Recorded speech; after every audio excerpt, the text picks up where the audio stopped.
Hi, and welcome to drpip.com. This video is intended for the parents who are about to have a baby or who have just had a baby. I've got some PIPS tips that are really going to help you survive that first month of the baby's life. And I have 5 tips that I like to go over, 5 things that I like you to do for that baby's first month. So first off, let me just congratulate you on having a baby. This is going to be the most amazing experience, and you're about to really start enjoying it. I know right now you're tired and you're stressed and you're overwhelmed, but it's going to be wonderful. Okay, 5 PIPS tips. The first 2 have to do with the baby's sleep.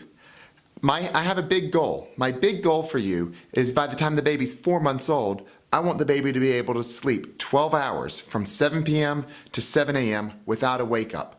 And so we're going to be able to do that, but we've just got to start right now. And there's a couple things I need you to do. So number 1 is I need you to put the baby to bed with their eyes open. And that sounds kind of backwards, it sounds kind of weird, but what it means is you may have noticed if the baby's already born that sometimes the baby's awake and sometimes the baby's asleep. That baby has their ability to go to sleep on their own. They do not need to be rocked to sleep. They don't need to be fed to sleep. They just have that ability to kind of drift in and out of awake and asleep on their own. I don't want the baby to lose that ability.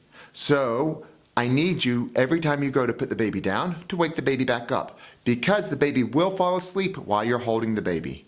The baby will fall asleep while you're feeding the baby. And if you're not careful, the baby's going to learn that that's how the baby goes to sleep. And that's not what we want. What we really want is the baby to continue that ability to go to sleep on their own. The baby will never have to cry it out. The baby will never have to learn how to self-soothe because they already know how to do that. So every time you go to put the baby back down in the bassinet, I'm begging you, please put the baby down with their eyes open. And that is probably the most important thing I can ask you to do to be able to have a baby who is a good sleeper, particularly one who can sleep 12 hours by the time they are 4 months old. And I'm also going to warn you that sometimes the grandparents have a little bit of a hard time with this. So warn them in advance that you're doing this and that we want to wake the baby up and put the baby down with their eyes open. Okay, that was PIPS tip number 1. Number 2 is I don't let the baby get their days and nights backwards.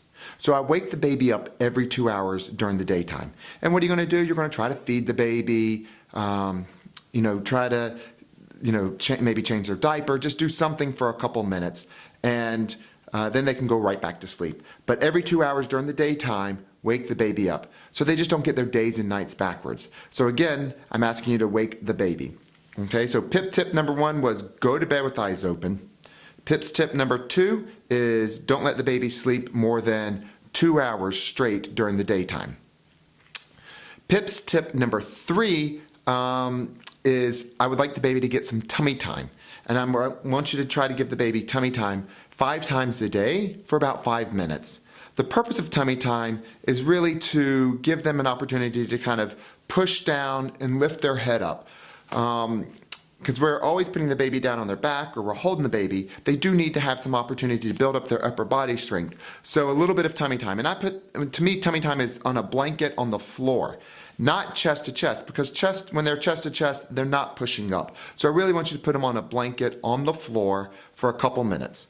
And that one sounds like it might be easy, but I can promise you of all the things I'm about to tell you to do, that one's probably the hardest rule. Just trying to find 5 minutes in your day is hard, and trying to do that multiple times a day. And if the baby doesn't like 5 minutes, it's okay if you just do it for a minute or 2, but just try to do it more frequently as well. Okay, PIPS tip number 4 is every time you change the baby's diaper, I would like you to do neck stretching. So neck stretching with diaper changes. And the purpose of this is also still trying to avoid that flat head. That was also kind of what the tummy time is going to help you with as well. So trying to avoid the flat head, what happens oftentimes is the babies develop a neck preference and they always like to look this way, and then the back of the head gets flat. So what I want you to do is every time you go to change their diaper, turn their head this way, turn their head that way. And you'll probably have to use your hands and turn it. If they rotate their body, you might have to hold their body flat while you turn their head. And if they roll this way, same thing. Okay, so just turn the head side to side with every diaper change, just for a second. Just put your hand probably up here up on their forehead, up on the temple.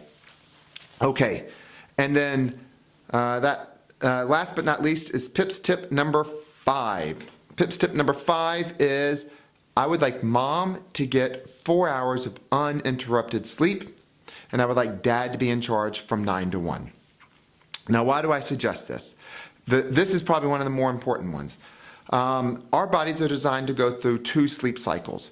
If you don't get 1 sleep cycle, you will go through sleep deprivation. So each sleep cycle is around 3.5 to 4 hours. So if mom does not get 1 stretch of 4 hours uninterrupted sleep, you will go through sleep deprivation. You will be a hot mess. You're going to be stressed out, anxious, having postpartum depression. Your milk supply is not going to come in. It's just, you're a mess. So if you can take care of yourself and get 4 hours of sleep, and what I suggest is maybe let dad be in charge from 9 p.m. to 1 a.m. And that means at 9 o'clock, mom goes and gets in bed. You're not on your phone, you're not on your computer, you're not on Facebook, you're not watching TV. I really want you to go to sleep and let dad be in charge. Dad's going to take the baby and go out to the living room, sleep on the couch. Dad will do a bottle or 2 of pumped breast milk if you have it. If you don't have any breast milk yet, I'm okay with a little bit of formula until your milk comes in, because I need you to take care of yourself. You will have much better milk production if you take care of yourself and get a 4-hour stretch of sleep. Dad's in charge from 9 to 1. He'll do a bottle or 2 of breast milk or formula, and then hopefully take a nap and then get an hour or 2-hour nap in that stretch. At 1 o'clock, dad's done. He's going to put the baby right back next to mom, and then dad goes to sleep, and dad's done for the rest of the night. Hopefully mom slept for 4 hours, and then we'll get a 2-hour nap and a 2-hour nap. And you'll actually wake up in the morning feeling refreshed and feeling okay, and dad's going to get an hour or 2 nap earlier and then a 6-hour stretch, and he'll wake up feeling okay. And I promise you, if you can just take shifts, you guys will survive, and this will be wonderful.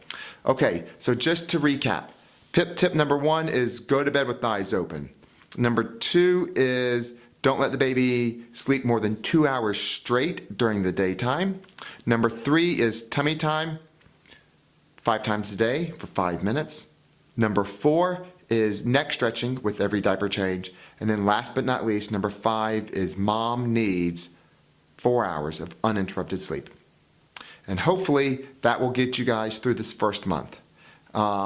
And get your baby well on their way to sleeping 12 hours by the time they're 4 months old. Okay, congratulations again, and thank you very much for coming to drpip.com.